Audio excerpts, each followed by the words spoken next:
el día de hoy.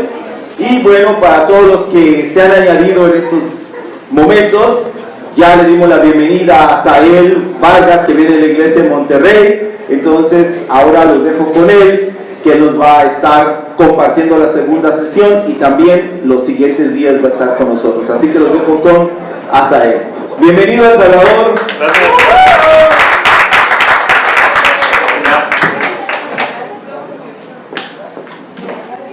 Muy buenas tardes, iglesia.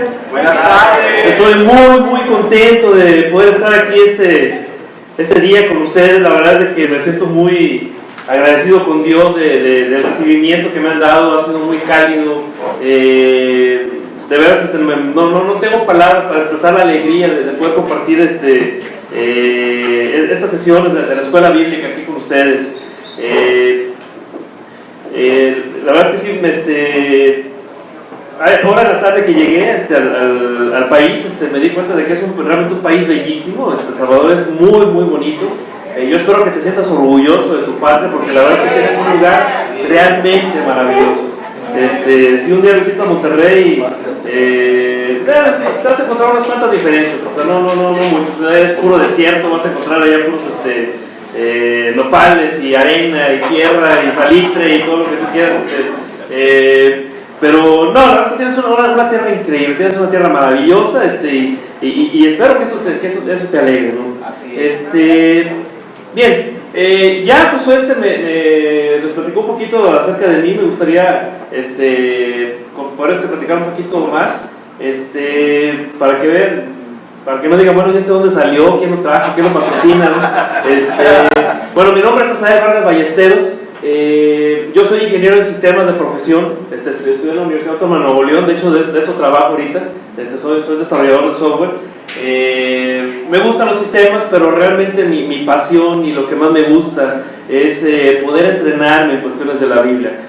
Ahorita yo estoy enlistado en una maestría en estudios teológicos en la Indiana Wesleyan University. Estoy ahí cursando mi maestría en estudios teológicos. Como dijo Josué, pues soy discípulo de Cristo desde 1996. Yo me convertí en la ciudad de Monterrey, Nuevo León. Allá fue donde conocí a Cristo, allá fue donde conocí la iglesia. Toda mi vida he vivido en Monterrey, a excepción de un año cuando mi esposa y yo fuimos a dirigir la iglesia en Saltillo. Desde 1996 hemos estado sirviendo a lo largo de diferentes ministerios. Y ahorita particularmente estoy en el ministerio de enseñanza de la iglesia. Empecé mi preparación desde el 2003, pero fue a partir del 2005 cuando ya empecé a dar cursos ya en forma para la iglesia. Entonces desde el 2005 estoy a cargo del Ministerio de Enseñanza de la iglesia de Monterrey. Hace 3 semanas tuve el privilegio de ser presentado como candidato a maestro en una reunión que tuvimos en el Distrito Federal. Entonces yo te pido por favor tus oraciones. Yo confío en que pronto pueda llegar el nombramiento, pero pues mientras tanto pues, estamos haciendo el trabajo, ¿no? Y eso al final de cuentas es lo más importante. Amén. Quiero presentarte a mi familia. Ella es mi esposa, ella se llama Juana María Guerra, mi bellísima esposa. Ella es mi hija Andrea, la que está en medio. Ella tiene 13 años, ya es una preadolescente, ahorita está en el ministerio de prejóvenes. Y la más chiquita, que es Daniela, ella tiene 6 años. Es la muñequita de la casa. Esas 3 mujeres me han ayudado en el ministerio de enseñanza como tú no tienes idea. Ha sido el desafío más grande en mi preparación como maestro. Mis hijas de repente llegan con unas preguntas que de veras ha habido momentos en donde me han dejado frío. La chiquita es una niña súper espiritual. De repente llega con preguntas como, oye, ¿y cuándo nació Dios? ¿Y cuántos años tiene Dios? Entonces contestar ese tipo de preguntas sí requiere un poquito de estrés y de imaginación, sobre todo para explicarle algo a una niña de 6 años, ¿no? De repente Andrea, ya un poquito más grande, le han entrado dudas como, oye, ¿y cómo sabemos que la Biblia es verdad? En una ocasión me llegó con esa pregunta, ¿no? Y lo primero que hice fue quedarme congelado. Y ya una vez que se me pasó el miedo, pues ya tuve oportunidad de investigar un poco. Pero de veras, ellas han sido uno de los desafíos más grandes, ¿no? En mi preparación como maestro. Y mi esposa no se diga. Cada vez que las niñas tienen una pregunta difícil y que van con mi esposa a preguntarle, lo primero que les dice es, pues ve con tu papá, para eso me casé con él. No, pero Juani ha sido un apoyo increíble para mi vida. Sin ella yo simplemente no estaría en este camino. Mucho de lo que he logrado, mucho de lo que he avanzado en el Ministerio de Enseñanza pues, ha sido gracias a su comprensión, a su apoyo, a todo lo que ella ha significado para mi vida, ¿no? Es un bello regalo de Dios. Bueno, ya me presenté un poco. Vamos a empezar en materia con lo que vamos a hablar el día de hoy acerca del tema cómo estudiar la Biblia de manera efectiva. Pero antes de empezar con eso, antes de ver el método de estudio bíblico que vamos a ver esta tarde, me gustaría iniciar esta clase con una pregunta. ¿Es lo mismo leer que estudiar? No. ¿Quién me podría decir cuáles son las diferencias? ¿Alguien que tenga una idea de cuáles son las diferencias entre leer y estudiar? Por favor. Leer es leer la palabra de Dios y estudiarla es profundizar más. Adquirir conocimiento. Estudiar es profundizar más, adquirir conocimiento. Exacto. Y leer es simplemente pasar la información. Exacto. ¿Alguien más tiene alguna idea? Voy a participar con toda libertad. La diferencia para mí es estudiar, hacer un estudio más profundo, o sea, prácticamente no solo leer, enterarte de lo que está diciendo, sino que desglosar el contexto, de dónde viene, de dónde se origina, qué significa, qué lo dijo, cuándo se dijo, hacer un análisis bien profundo de lo que está. Hacer toda una investigación, hacer todo un análisis de la escritura. ¿Alguien más? ¿Allá atrás, por favor? El estudiar requiere más tiempo, quiere invertirse más y ir profundizando, como decía Henry. Y el leer es solo pasar de hoja. Invertir tiempo, dedicar tiempo, leer solamente pasar de hoja. ¿Alguien más? José, ¿querías pensar? ¿Sabes algo? Para mí es como leer y recibir información, ¿no? Cuando yo leo, recibo información y se queda en mi mente. Cuando yo estudio, esa información ya no se queda en mi mente, se queda en mi corazón y se queda como un valor, como algo muy valioso, ¿no? que me puede ayudar en la vida en ciertas cosas. Así es. Lees y la información se queda solamente en la mente, pero cuando estudias, la bajas también al corazón y es ahí donde la retienes. Yo encontré una definición de estudio que me gustó mucho, en donde dice que estudiar es el proceso mediante el cual hacemos que un conocimiento se convierta en habilidad. Cuando tú estudias, ese conocimiento tú lo asimilas y lo haces parte de ti, es parte de tu personalidad, es parte de tu vida y tú ya puedes posteriormente hacer con ese conocimiento lo que tú quieras.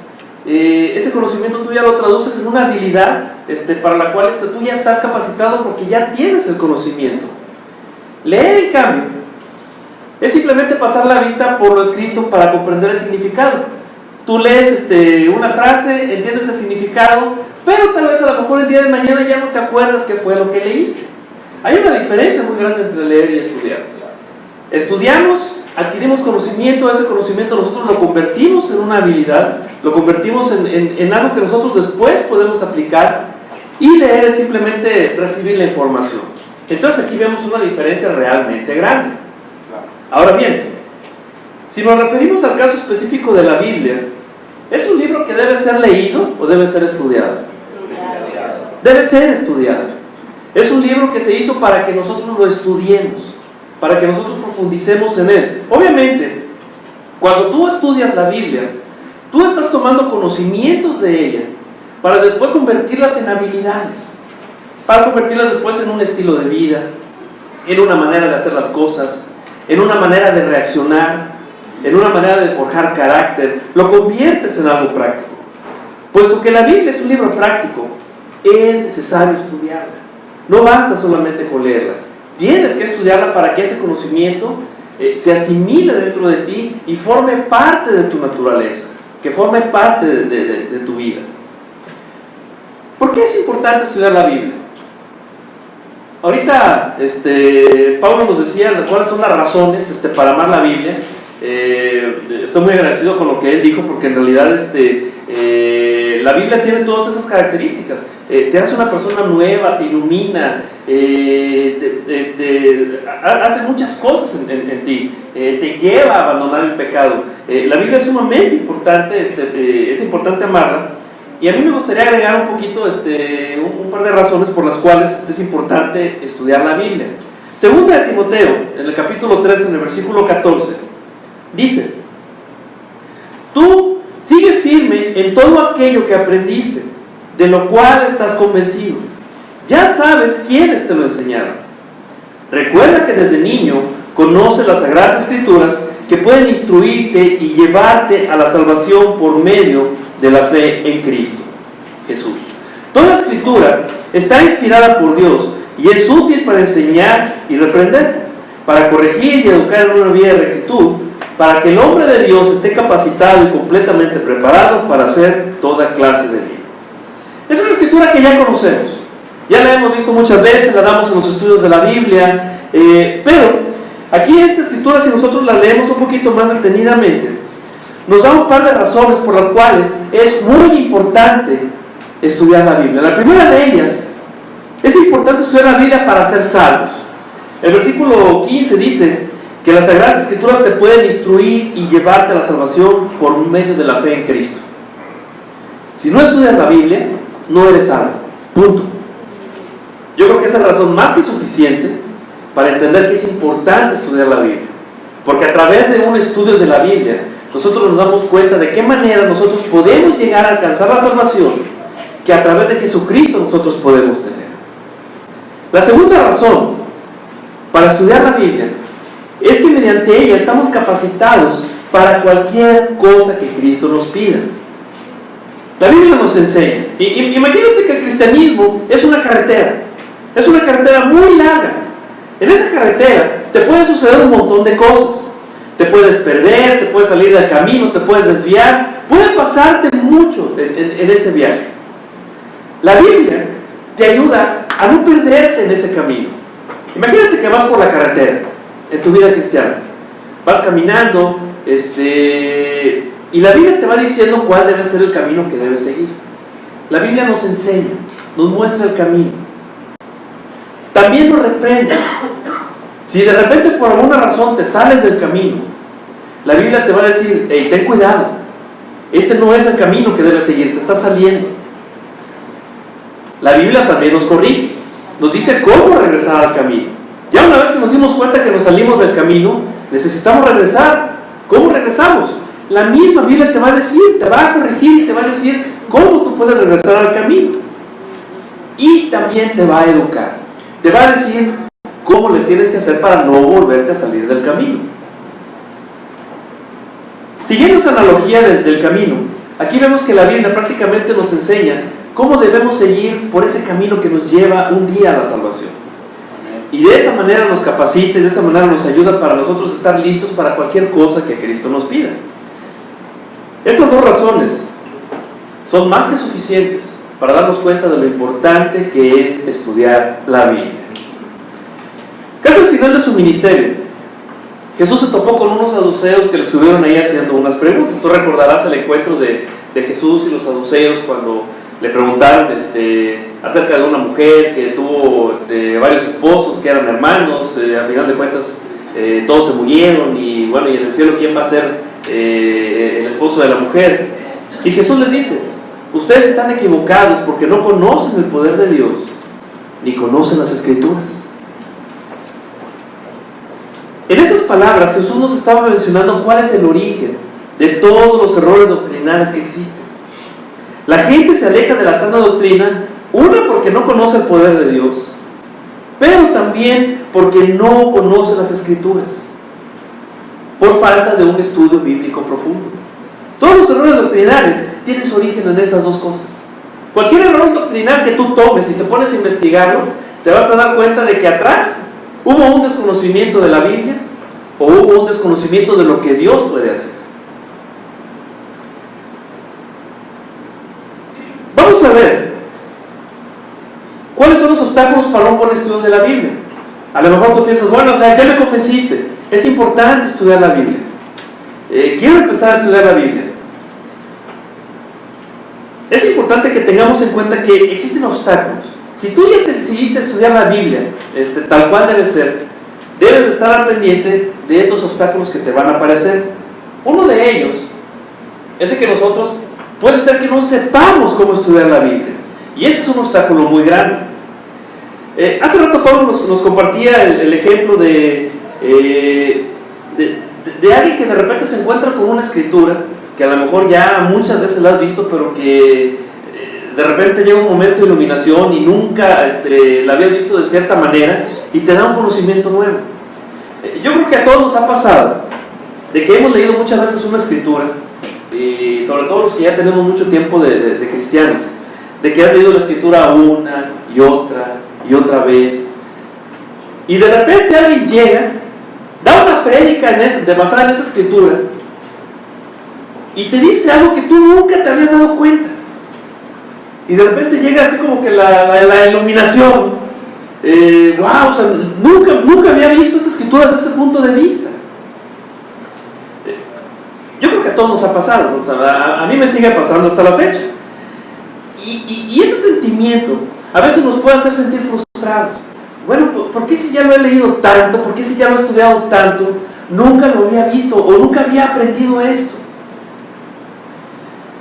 Cuando nosotros estudiamos la Biblia con las personas, en el estudio de la palabra les enseñamos lo importante que es la palabra, lo importante que es que estudie la Biblia, lo importante que es que lea la Biblia. Pero a veces en ese proceso de madurar en el cristiano, no nos tomamos el tiempo para aprender cómo estudiar la Biblia, para aprender alguna metodología de estudio de la Biblia. Simplemente empezamos a leerla y a la buena de Dios, que Él nos vaya diciendo de qué manera aplicarla, de qué manera leerla, sin estar conscientes de que necesitamos llevar un método para estudiarla. Entonces el no saber cómo estudiar la Biblia es un obstáculo muy fuerte. Otro obstáculo que puede surgir es la falta de motivación. Para poder estudiar la Biblia de manera efectiva, tienes que estar motivado. Tiene que haber un deseo profundo en ti de querer obtener algo del estudio bíblico. Existen muchos hermanos, por desgracia, que dependen del alimento que obtienen de otros para mantenerse vivos espiritualmente. Hay hermanos que solamente su único alimento espiritual es lo que reciben en la prédica del domingo, o de la prédica de entre semana, o de estar escuchando un programa de radio donde están compartiendo alguna enseñanza. Y esos hermanos no han aprendido el gozo que existe cuando tú obtienes de la Biblia un alimento espiritual que tú solo tuviste, que a través del fruto de tu estudio pudiste asimilar y pudiste poner en tu corazón. Depender del alimento de otros. Entonces es importante que busques tener esa motivación para ir y obtener el alimento espiritual de la Biblia. Otro obstáculo es la pereza. El estudio bíblico es un trabajo muy difícil, no es un trabajo sencillo. Requiere esfuerzo, requiere concentración, requiere tiempo. O sea, requiere que tú le dediques recursos de tu vida para estudiar la Biblia. Las verdades más grandes de la palabra de Dios, esas verdades que te llegan al corazón y que te transforman, no las vas a encontrar ahí con una leída casual o superficial de la Biblia. Esas solamente salen cuando estás dispuesto a acabar, a profundizar en la Biblia, a estar dispuesto a escarbar y pelearte a veces con la Biblia para tratar de sacar las verdades. Esas son las verdades que realmente te cambian. Tal vez tú te has dado cuenta que hoy en día a la gente no le gusta pensar. No le gusta dedicar tiempo a pensar. La sociedad hoy en día está más preocupada por tener la mente distraída, por tener la mente relajada, por divertirse. Es por eso que hoy son muy populares los medios para divertirse, ¿no? De llegar a tu casa y desconectarte de todo y solamente estar viendo la televisión o de estar viendo películas en internet o de estar viendo los deportes. La gente no quiere pensar, quiere distraerse, quiere relajar la mente, no quiere preocuparse de nada, no le interesa pensar. allá en Monterrey, tenemos dos equipos de fútbol soccer que son rivales a morir. Los Tigres de la Universidad de Nuevo León y los Rayados del Monterrey. Son los equipos que son equipos que despiertan mucha pasión allá en la ciudad. Si muchas veces cuando se enfrentan los equipos, que son partidos en los que se les conoce como clásicos, hay gente que apuesta, hace sus apuestas de quién va a ganar, si los Tigres o los Rayados, y a veces las apuestas consisten en ponerse la camiseta del equipo contrario, y eso es una afrenta terrible a la honra. O sea, que tú le vayas a los Rayados y te pongan la camiseta de Tigres es lo peor que te puede pasar. Es tanta la pasión que existe por el fútbol allá en Monterrey, que inclusive sacaron unas calcomanías de los Rayados, en donde ponen, son unas calcomanías que ponen para el carro, en donde dice: Monterrey, ladrón de mi cerebro. O sea, un equipo de fútbol te robó el cerebro. ¡Qué patético! O sea, ya ni siquiera puedes pensar, porque ya el equipo de fútbol ya te robó el cerebro. Y van bien orgullosos, ¿no? Mostrando ahí la etiqueta. No, sí, Monterrey ya me robó el cerebro. Todo mi cerebro está con el equipo. Por favor. Imagínate hasta qué punto hemos llegado. Ya no queremos pensar. Ya mejor preferimos que el equipo piense por nosotros. El estudio de la Biblia va a tener repercusiones no solamente aquí en nuestra vida, sino también en la vida futura. Imagínate por un momento. Imagínate que ya fue el regreso de Cristo. Imagínate que ya el mundo que tú ves ya desapareció, ya no existe, el país, el mundo como lo conocemos ya no existe, y ya estamos habitando en la Nueva Jerusalén. Vino Cristo, ya hizo justicia, ya estamos viviendo en la Nueva Jerusalén. Imagínate por un momento que Josué va caminando por la Nueva Jerusalén, va recorriendo el río de aguas cristalinas, va recorriendo ahí el piso ahí de bloques de oro, está viendo cómo resplandece el templo, está disfrutando ahí de la Nueva Jerusalén. Y en una de esas va caminando y de repente se encuentra con Cristo. Cristo, ¿cómo estás? Bien, Josué, ¿tú cómo has estado? Muy bien, gracias a Dios. Oye, Josué, ven, te quiero presentar a un amigo. Y van y se encuentran con Abdías. No sé si sepas, pero en la Biblia hay un libro que se llama Abdías.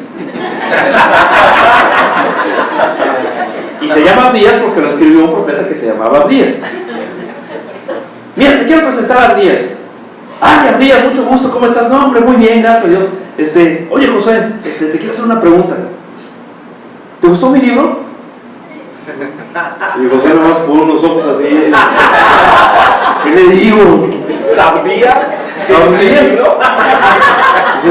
¿Tú escribiste un libro? ¿Te gustó el de Josué? Pero como Josué llevó un curso de cómo estudiar la Biblia, él sabe que el libro de Abdías trata acerca del juicio para los edomitas, para la gente de Saúl, porque maltrató al pueblo de Israel, porque los traicionó, y es un juicio muy severo sobre el pueblo de Edom. Y ya le dice: no, claro que sí, Abdías, a mí me gustó esa pasión con la cual tú defendiste a los israelitas de los edomitas, y la manera en cómo anunciaste ese juicio, la verdad es que me encantó tu libro. Imagínate que ese fuera tu caso. ¿Qué le dirías a Abdías? No, chido, muy bueno, gracias. Gracias por tu esfuerzo.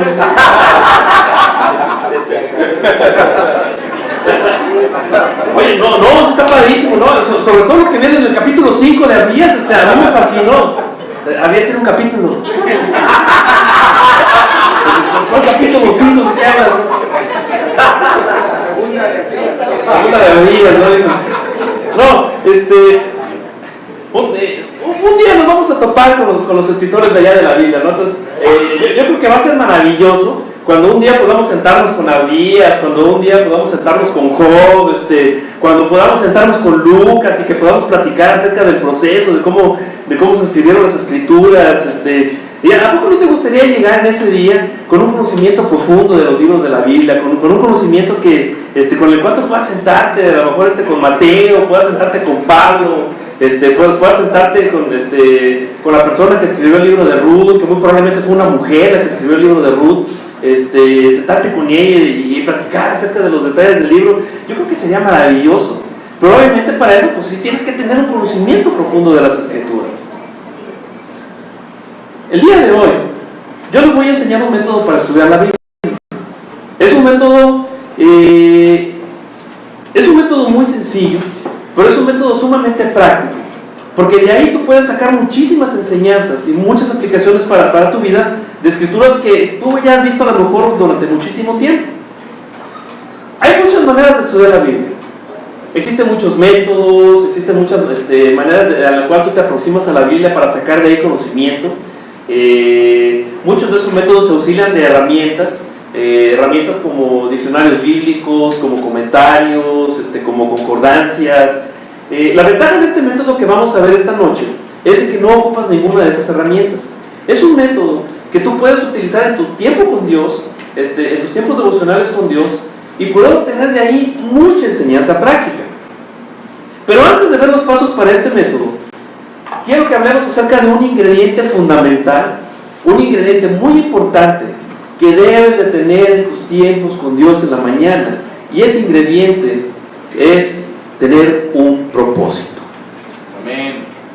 Tienes que tener un propósito en tu mente cuando tú vas a encontrarte con Dios en tu tiempo devocional. Tú tienes que ir con Dios pensando que tú vas a tener un propósito, vas a tener un objetivo por el cual tú vas con Él. Te voy a platicar una historia. Hace algún tiempo, nosotros tuvimos una charla bíblica en mi casa y estuvimos invitando a varios vecinos. Me acuerdo que mi esposa y yo fuimos con una pareja que vive ahí en la otra cuadra de la casa, y los invitamos a que vinieran a la charla. Originalmente la invitación era para la esposa, porque ella era la que mostraba pues, un poquito más de interés en la Biblia. Mi esposa ya la conocía, había platicado acerca de cosas de la Biblia y se ve que sabía, ¿no? Entonces mi esposa fue a invitarla, yo la acompañé, ahí estaba también el esposo. A final de cuentas el esposo fue el que mostró más interés, y fueron a la charla bíblica.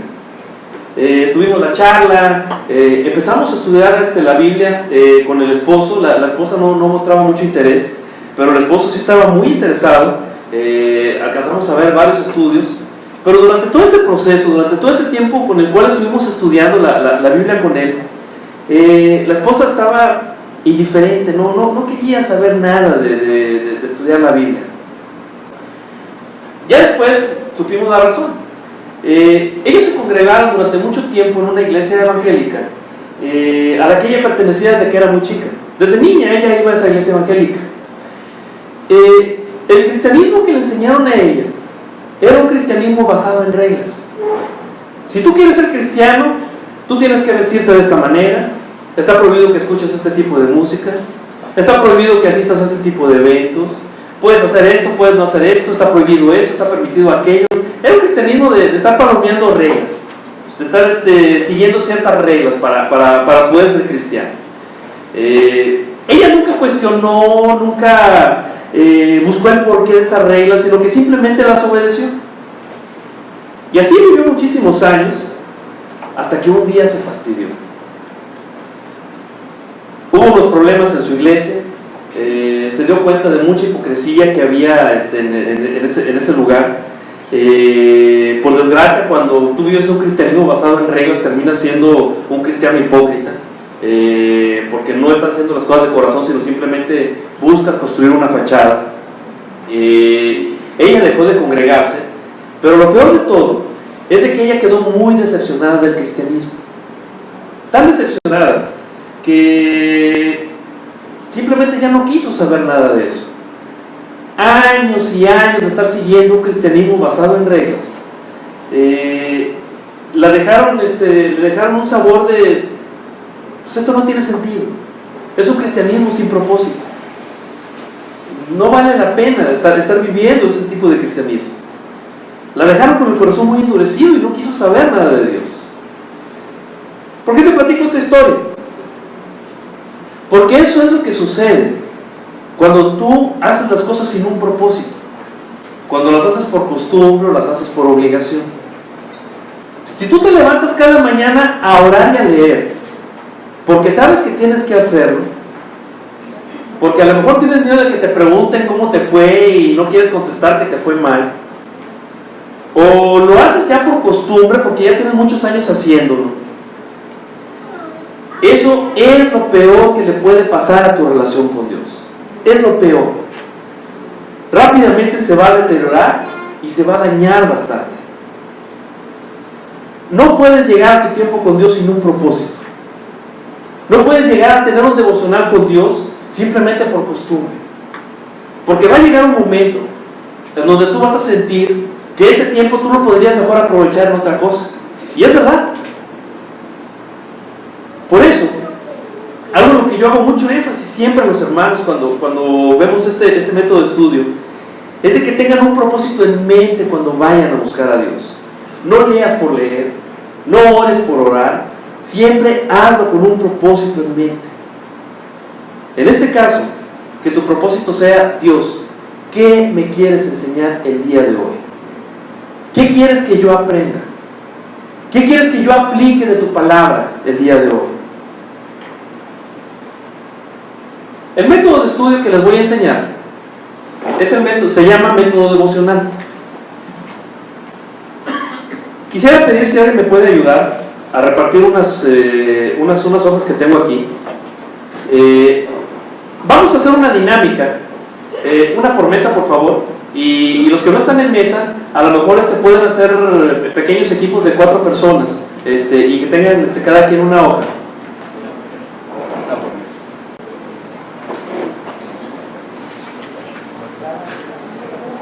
Esta hoja que les voy a repartir es un auxiliar que les va a ayudar a seguir el método de estudio bíblico devocional.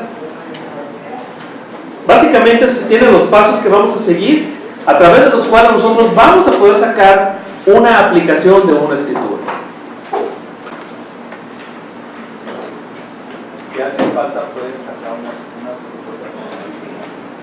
fotocopias. Si hace falta hojas, a lo mejor le pueden sacar fotocopias. A lo mejor sí sería bueno que tuvieran por ahí algunas copias adicionales que se pueden utilizar para después. Vamos a dejar una por mesa, y los que están allá en las sillas, a lo mejor pueden juntarse en equipos de 4, porque ahorita vamos a hacer una pequeña dinámica. Pero primero les voy a explicar en qué consiste este método de estudio. El método de estudio devocional, su propósito consiste en sacar una aplicación de un pasaje que nosotros vamos a estudiar. Ese es el propósito del método de estudio. El método de estudio devocional requiere 4 pasos. El primero de ellos es orar para saber cómo se aplica el pasaje.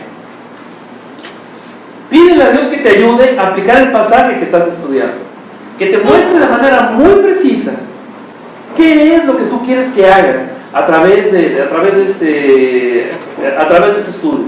La oración, hermanos, es fundamental, porque el Espíritu Santo es el que te va a revelar qué es lo que tú tienes que aplicar del pasaje de la Biblia que estás estudiando.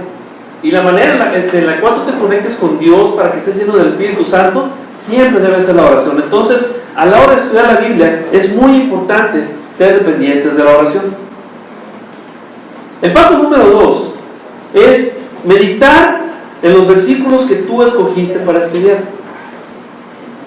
Aquí en la hoja tú puedes ver aquí varios campos que se pueden llenar. Viene aquí un lugar para que apuntes la fecha, viene aquí un lugar para que apuntes el pasaje. Aquí tú vas a apuntar el pasaje que en ese momento tú estás estudiando en la mañana, y después hay un espacio para que tú apuntes los resultados de tu meditación. Pablo hablaba acerca de que parte de amar la Biblia es meditar. Cuando tú meditas la Biblia, la estás amando, la estás buscando, la estás procurando y estás mostrando tu amor por ella. Ahora bien, la meditación es clave para descubrir cómo aplicar los pasajes bíblicos a tu vida. Este es uno de los pasos más importantes, y también es muy importante hacerlo de la manera correcta. ¿Qué es meditar? ¿Alguna vez te has preocupado? ¿Alguna vez te has preocupado por algo? Sí. ¿Qué haces cuando estás preocupado? Pienso en Pienso en eso constantemente. Estás un problema y te preocupa, y y nomás le estás dando vuelta, lo tomas, lo ves de un lado, lo ves del otro, lo ves por arriba, por abajo, estás tratando de encontrar una solución, lo ves desde lejos, lo ves de cerca, lo analizas. Eso es lo que haces cuando estás preocupado, ¿verdad? Sí. Eso es meditar. Eso es meditar. Si alguna vez te has preocupado, sabes cómo meditar. Meditar no es más que agarrar una escritura y hacer eso que tú haces cuando te preocupas. La piensas y la repiensas y la ves de un lado, la ves del otro, la ves por arriba, la ves de lejos, la ves de cerca, la ves por todos lados. Eso es básicamente meditar. Ahora bien, hay muchas maneras de meditar. Algunos consejos para meditar las escrituras son los siguientes. Visualiza la escena y adopta un personaje. Imagínate que tú estás leyendo alguna narrativa de la Biblia. Lo que tú puedes hacer para meditar es convertirte en un personaje e imaginar que estás ahí en la escena, ¿no? Imagínate que tú eres un soldado israelita y que tú estás parado ahí en el campo y estás viendo cómo David nada más está dándole vuelta a la onda para en ese momento ¡fum! Lanzar la piedra ahí para matar a Goliat.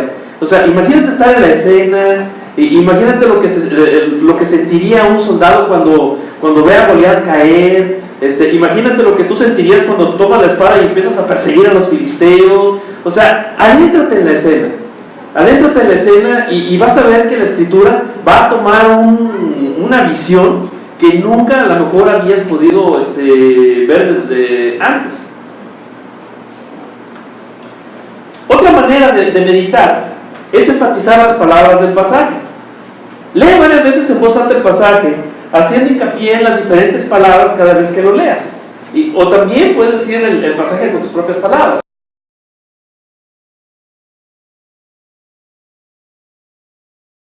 Con Jesucristo para que todo aquel que cree en Él no muera, sino que tenga vida eterna.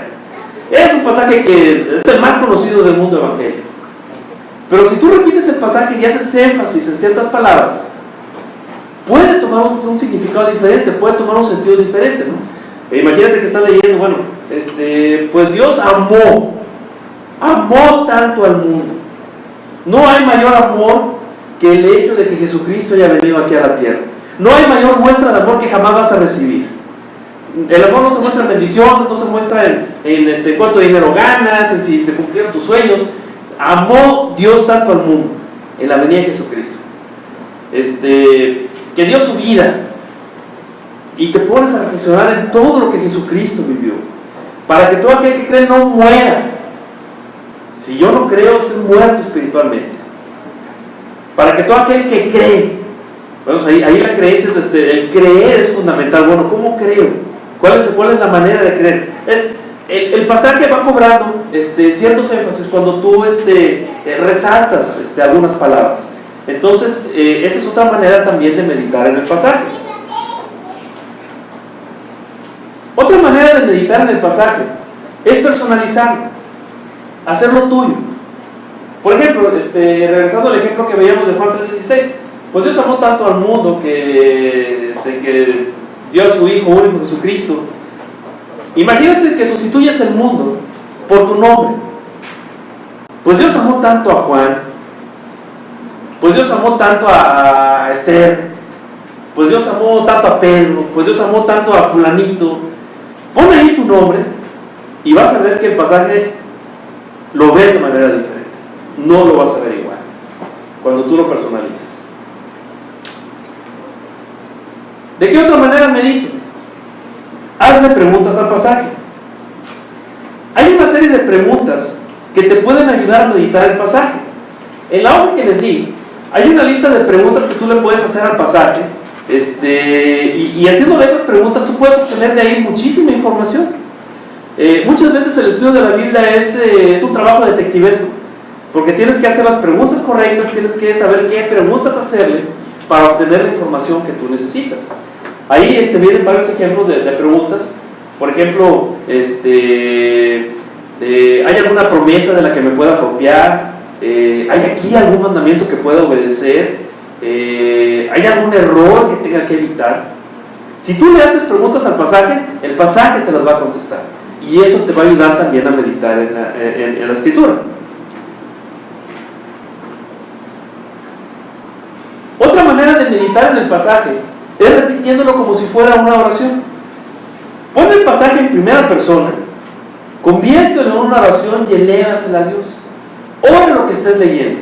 En especial los salmos se prestan mucho para ese tipo de meditación. Los salmos es muy fácil personalizarlos y es muy fácil orar a ellos, y de esa manera tú te puedes dar cuenta cómo se sentía el salmista cuando escribió esas líneas en ese momento. ¿Cuál de todos estos métodos debo usar? El que mejor se ajuste a lo que estás estudiando. Puede ser uno solo, puede ser la combinación de varios. Tú de ahí vas a elegir cuál método para meditar vas a utilizar, y tratar de obtener la información lo más que se pueda del pasaje. Y ya una vez que obtengas la información, puedes apuntarlo aquí en este espacio donde dice meditación. Paso número 3. Escribe una aplicación. Escribir una aplicación te va a ayudar a ser más específico para que te quedes con una enseñanza. La aplicación tiene que cumplir ciertos requisitos. Una de ellas es de que la aplicación debe ser personal. Siempre tienes que escribirlo en primera persona. Yo, mí, mío, o sea, siempre escríbelo en primera persona. Yo voy a realizar esto. Mi relación con Dios tiene que cambiar en esto. Mi relación con mi esposa tiene que ser de esta manera. Siempre personaliza, tiene que ser personal. Otra característica de la aplicación es de que debe ser posible. Debe ser algo que puedas lograr y que puedas alcanzar siguiendo un curso definido de acción. Y procura evitar ser vago. Si yo pongo como aplicación, bueno, lo que yo aprendí de este pasaje es de que necesito ser más espiritual. ¿Más espiritual cómo? ¿Cómo te vas a dar cuenta si es más espiritual o no? ¿Cómo te vas a dar cuenta si lo lograste? Tiene que haber algo que te permita identificar si lograste tu cometido o no. Otra característica es de que debe ser práctica. Debe ser algo que puedas cumplir. Si de repente estás leyendo que Pedro estaba predicando ya a los 3000 y eso a ti te apasiona, entonces, no, bueno, mi aplicación es de que yo voy a compartir de ahora en adelante con 1000 personas diarias. No puedes, o sea, por más que quieras, va a ser muy difícil. Tiene que ser práctica y tiene que ser algo que puedas realmente lograr, porque si no lo haces así, corres el riesgo de caer en el desánimo. Te vas a desanimar. Si tú sacaste una aplicación y no la puedes poner en práctica, te vas a desanimar y vas a sentir que ya no tiene sentido hacerlo. Debe ser comprobable. Tienes que establecer algún tipo de comprobación para revisar si has estado progresando o no. A lo mejor tú puedes sacar una aplicación y decir, bueno, yo aprendí que tengo que ser más amoroso con mi esposa. Bueno, ¿de qué manera vas a comprobar? ¿O de qué manera te vas a dar cuenta si realmente fuiste más amoroso? Eso a lo mejor no es muy comprobable. Pero si tú en vez de eso dices, yo voy a ser más amoroso con mi esposa escribiéndole una nota diciéndole cuánto la quiero todos los días, eso ya se puede medir. Tú ya puedes llevar una comprobación y decir, bueno, tal día sí cumplí, tal día no, tal día sí. Tiene que ser comprobable, tienes que tener alguna manera de saber si lo estás siguiendo o no. Por último, paso número 4. Memoriza un versículo clave. Esto es muy importante para que tú puedas seguir meditando durante el día el pasaje que estudiaste. Cambiar un aspecto de nuestra vida no es fácil, requiere mucho tiempo en muchas ocasiones. Si fuera fácil cambiar, pues todos aquí seríamos ya santos, pero la realidad es que es difícil una transformación personal. No es fácil cambiar hábitos, no es fácil cambiar actitudes que han estado arraigadas durante mucho tiempo. Y sin duda el tener en nuestra mente una escritura y el estarla repasando, el estarla memorizando, es algo que nos va a ayudar mucho, porque durante ese tiempo esa escritura se va a estar arraigando en tu corazón. Y teniendo la Biblia en tu corazón, va a ser mucho más fácil que tú puedas hacer un cambio en tu vida. Vamos a hacer una dinámica. Estamos en una escuela bíblica y como escuela bíblica pues vamos a hacer trabajos aquí en clase. Y es una dinámica en donde nosotros vamos a hacer un análisis de un pasaje utilizando el método de estudio devocional. Las hojas tienen la información suficiente para que tú puedas hacer el análisis de un pasaje. Lo que vamos a hacer es de que nos vamos a juntar por equipos. Cada mesa va a ser un equipo, y los que están ahí en sillas a lo mejor pueden juntarse ahorita en equipos. Y vamos a hacer el análisis del Salmo 1. Vamos a estar leyendo el Salmo 1 y vamos a estar aplicando los pasos del método de estudio devocional para practicarlo. Y ya una vez que lo practiques, ya vas a tener una idea de qué es lo que se necesita para aplicarlo, para vivirlo, y ya te vas a poder llevar una herramienta a tu casa que ya vas a poder utilizar en tus tiempos con Dios. Entonces vamos a tomarnos 10 minutos. En esos 10 minutos vamos a hacer el análisis del pasaje por equipos, y al final voy a pedir a algunos miembros del equipo que pasen aquí al frente para que nos compartan cuáles son las conclusiones de su meditación y cuál es la aplicación que ellos obtuvieron. Vamos a tomarnos 10 minutos y ahorita retomamos el ejercicio.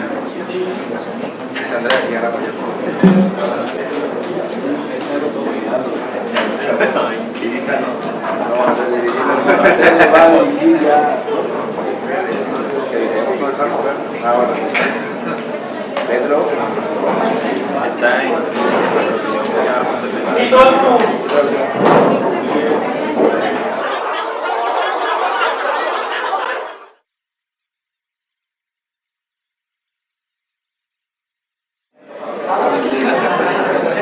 Bueno, vamos a hacer una pausa.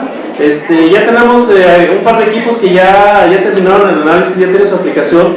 Me gustaría pedirle a un miembro de cada equipo que pasen acá al frente y que nos compartan los frutos de su análisis, qué meditaron y qué aplicación pudieron obtener.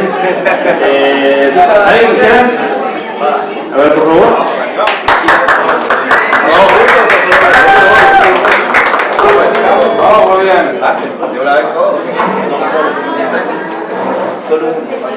Sí. Buenas noches. Nosotros analizamos el Salmo 1 por si tenían alguna duda, fue el Salmo 1. El versículo, específicamente el versículo 3. Se los voy a leer. Dice: primeramente nosotros oramos antes de leer la Biblia, seguimos el paso 1. Tomamos el tiempo para orar y que Dios nos pueda revelar.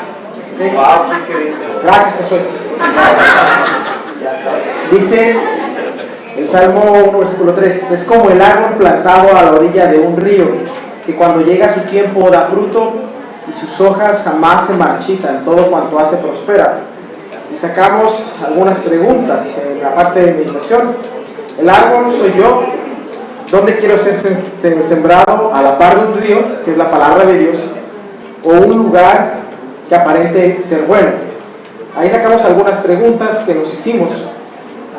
¿Qué pasa? ¿Cuál es el tiempo en donde Dios sabe que yo estoy listo para dar fruto? ¿Qué pasa mientras crece el árbol? Dice que el árbol mientras crece va a haber un momento en donde va a ser fuerte. Pero ¿qué va a pasar en el proceso en la que ese árbol va a ser plantado hasta la parte de su madurez? ¿Cómo llegó a ser sembrado a la orilla del río ese árbol? ¿Nosotros decidimos ser sembrados ahí? ¿O será que Dios nos siembra ahí? Y de alguna manera nosotros nos movemos. A lo cual, como nos comentabas a él, encontramos una escritura en donde nos hablaba acerca de que Dios decide, Dios pone la parte en donde Él quiere que estemos y nosotros decidimos si queremos o no queremos. ¿Me explico? Sí. ¿Podrá ese árbol moverse una vez plantado en ese lugar? ¿Perderá el árbol ese derecho de piso? ¿Perderá el árbol el estar ahí y que Dios lo plantó o tú te plantaste, pero puede perderse? Nos hicimos esa pregunta en el segundo punto. En el punto número 3 hablamos, dice, yo aprovecho el río, ¿no? Necesito mi celular, perdón. Dice, escribe una aplicación, debe ser personal, en primera persona, ¿no? Yo debo aprovechar la palabra de Dios, que significa, según la Biblia, la ley de Cristo, ¿no? La ley de Dios. Y es ahí en donde creemos que nuestro estudio personal de la Biblia no lo hemos hecho, no hemos aprovechado, ¿no? Debe ser posible, ¿sí? Sí, es posible, ¿no? Poder mejorar un poco. ¿Cómo lo comprobamos? Pusimos un ejemplo que creemos que alejarnos de malas compañías y comenzar a dedicarnos más a la palabra de Dios puede ser medible en la manera en cómo nosotros comenzamos a cambiar. Un ejemplo, si alguno de nosotros tiene amigos que dice groserías y en algún momento a nosotros se nos pegaron las groserías, cuando comenzamos a alejarnos de las malas compañías y comenzamos a estar más con la palabra de Dios, nos vamos dando cuenta, ¿no? Y la gente a nuestro alrededor se va dando cuenta de que, ¡ay, wow! Ya no dice tantas groserías, ya le ha bajado, pues ¿qué le pasó? Y vemos que sí es medible esa parte. Y también en la parte en cómo nos podemos llegar a sentir incómodos, y mientras más rechazado te sientas por el mundo, más contento debes sentirte de que vas más a la palabra de Dios.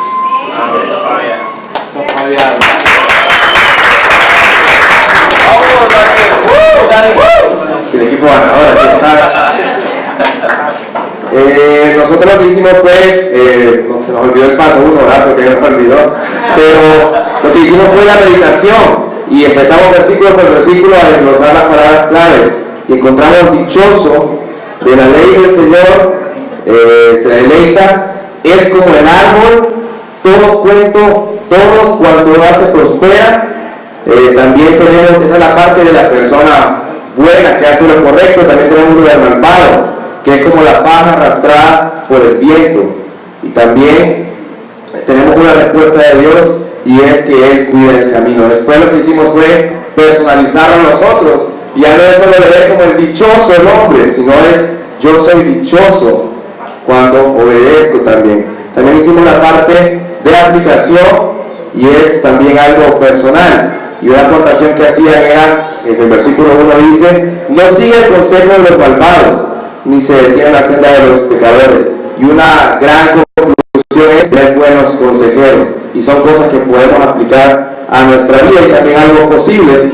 Y la otra también es que podamos buscar un plan, quizá de lectura, algo que nos proponía Andrés, para poder realizar algo posible, y no quizá acumularnos con tanto que queremos hacer. Y también en la organización, pues el versículo 6, que es el final del capítulo, que dice, porque el Señor cuida del camino de los justos, mas la senda de los malvados lleva a la perdición. Vemos una de las promesas que hace Dios, y es que Él va a cuidar el camino de los justos. Y también intentamos hacer con Andrés una oración de todo este capítulo, y realmente que se escuchó bien bonita, y como decía en la clase, creo que un salmo es muy especial para poder hacer una oración especial, y hablaba de cómo nosotros podemos ser dichosos y cómo también no queremos ser arrastrados como la paja y andar sin rumbo, sino que queremos ser guiados por el camino del Señor. Entonces nada más.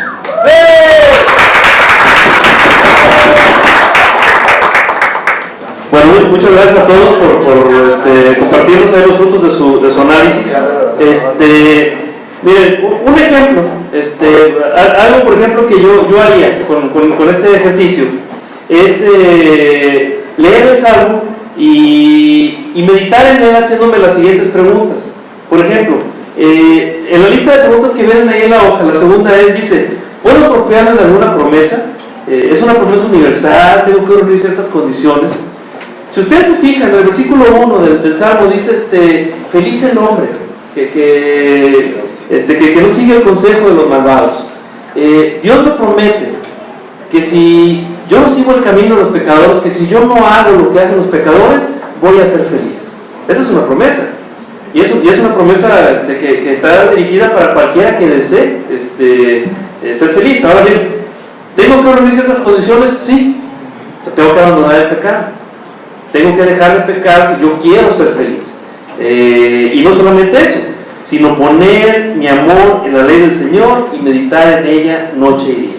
Entonces, necesito reunir dos condiciones si quiero ser feliz, a la manera de Dios: abandonar el pecado y amar la ley de Dios. Eso, por ejemplo, puede ser un resultado de la meditación. Ahora bien,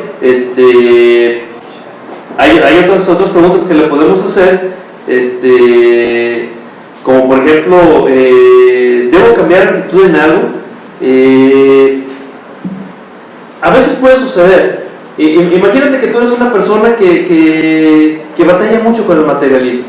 A ti no te gusta pasar por carencias materiales, ves a tu vecino que le va mucho mejor que a ti, que tiene un carro más bonito, más nuevo, que tiene una casa más grande, y a ti eso te hace sentir amargado, te hace sentir infeliz. Pues sí, pero a lo mejor el vecino ha adquirido esa casa y ese carro porque pues, a lo mejor roba o hace trampas ahí en el trabajo. Bueno, yo necesito cambiar mi actitud. O sea, mi felicidad no puede depender de eso. Mi felicidad no va a depender de cuántos bienes materiales tengo, de si se cumplen mis sueños. Mi felicidad debe depender porque yo pongo mi amor en la ley del Señor. Y esa es una actitud que yo debo de cambiar en algo. Una aplicación, por ejemplo, si yo soy alguien que batalla con esa amargura, una aplicación puede decir, bueno, yo sé que el Salmo me dice que yo la felicidad no la voy a encontrar haciendo las cosas que hace la gente pecadora. Si yo quiero encontrar placer, si yo quiero encontrar superación a la manera como lo hace la gente del mundo, no voy a ser feliz. Lo único que me va a hacer feliz es poner mi amor en la ley del Señor y meditar en ella noche y día. Entonces una aplicación podría ser: voy a pasar un tiempo de discipulado y le voy a platicar a mi discipulador que necesito ayuda para tratar esa amargura. Es una aplicación personal, es posible, es práctica y es comprobable, cumple los 4 requisitos. Tú puedes darte cuenta si lo hiciste o no, si pasaste ese tiempo o no, y ya tu discipulador pues, te va a estar ayudando. Ese podría ser, por ejemplo, un resultado del análisis. ¿Cómo llega la felicidad? No llega haciendo las cosas a la manera como lo hace el mundo, sino que llega cuando lo hacemos a la manera de Dios, ¿no? Y tú puedes escoger la parte que más te haya llegado del Salmo para poder memorizar.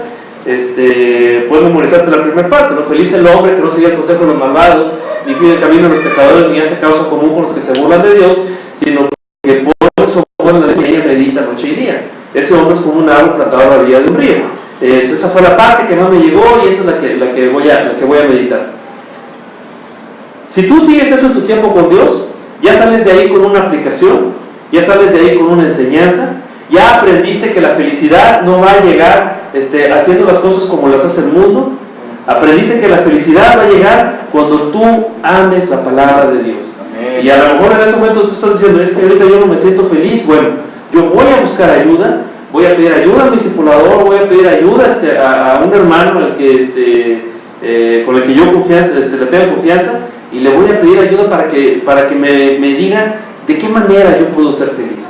Y esa es una aplicación y ya sales de ahí con una decisión que vas a tener que cambiar. Ya por último, no sé si alguien tenga alguna duda respecto a este método, algo que no le haya quedado claro ahí de lo que vimos el día de hoy.